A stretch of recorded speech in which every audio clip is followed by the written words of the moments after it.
United States is not the land of the free and the home of the brave. It is the land of the fee and the home of the slave.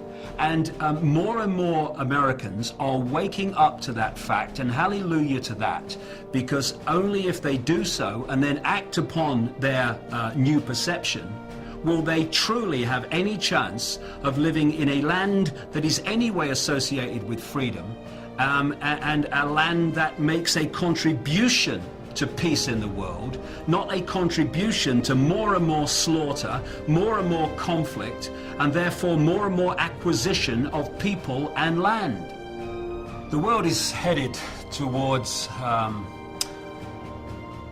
society, a global society, very much along the lines that was described by George Orwell in his book 1984. I'm almost hesitant to use the phrase the world is heading, because the world is to a large extent there. It's not a case of whether we are going to allow the world to go into a police state. We already are in one. The question is, how deeply are we going to allow it to happen? The reason now that we're seeing more and more of this police state around us in a form that we can see and cannot any longer deny is because humanity is waking up. There are enormous numbers of people who are now beginning to allow the veil to lift and allow themselves to see what they couldn't see before. When I started talking about all this 20 years ago and writing about it, I was talking to a man and a dog when the dog could be bothered to turn up.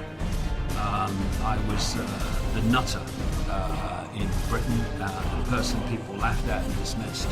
Now I talk to thousands of people at a time, and my work is known all over the world. I have been a barometer for a dramatic awakening of vast numbers of people, and it's an exponential curve. We are now at the point where those institutions and these institutions of control and surveillance and all the rest of it are now being put in place. So this hidden dictatorship all this time is now coming to the surface where it can be seen. And this gives us an opportunity for people to actually start to do something about what's happening, because instead of being some far off sometime over the rainbow, it might come sometime, it's now in our face. The police state is staring us in the eye, and it's getting more and more imposed upon us, and more imposed on society every day. They look at the world, they know there's something not right. There's something that's not the way they want it to be, and they feel uneasy about it.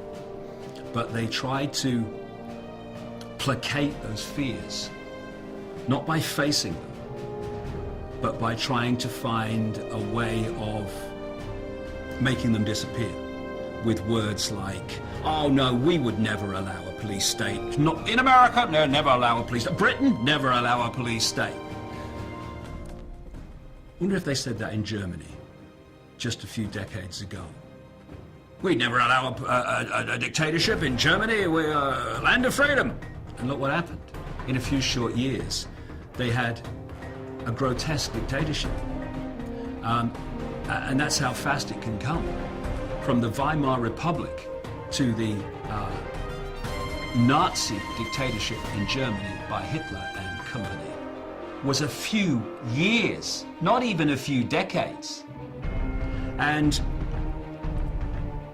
the greatest weapon of any dictator is to divert attention from the people.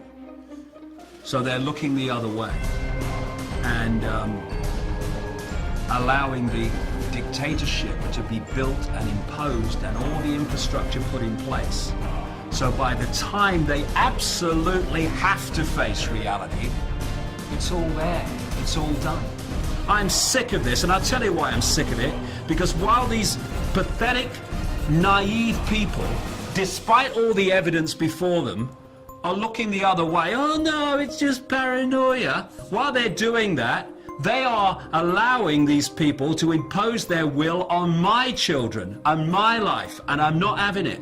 And if people would just engage a few more brain cells, open the eyes and look, they will see the scale of fascism, no other word for it, that we are being subjected to today.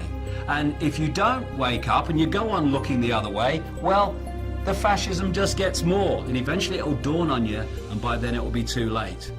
Don't look to me for sympathy when it happens, mate, because you got your chance now. So, are we going to make a stand now and draw a line in the sand and say here and no further? In fact, we're going to roll this back? Or are we going to wait until it's got really, really extreme, by which time there'll be so much infrastructure in place that drawing a line in the sand will be a serious challenge? And we either face it now, or we face it a little bit further along the road, when if we think it's not very good now, it'll be a bloody nightmare by then. It's time to lift the arse off the sofa and bring an end to this nonsense, because otherwise we're just building our own prison cell or sitting around while someone does it. Is that sensible? I think not. I'm sorry that I'm struggling to find words, because words fail me. The idea that governments, with their record, have the interests of the people at heart. Anyone who believes that is basically a lost cause in terms of understanding what's happening in the world. And I'll just leave them to get on with it. And when the knock comes on their door,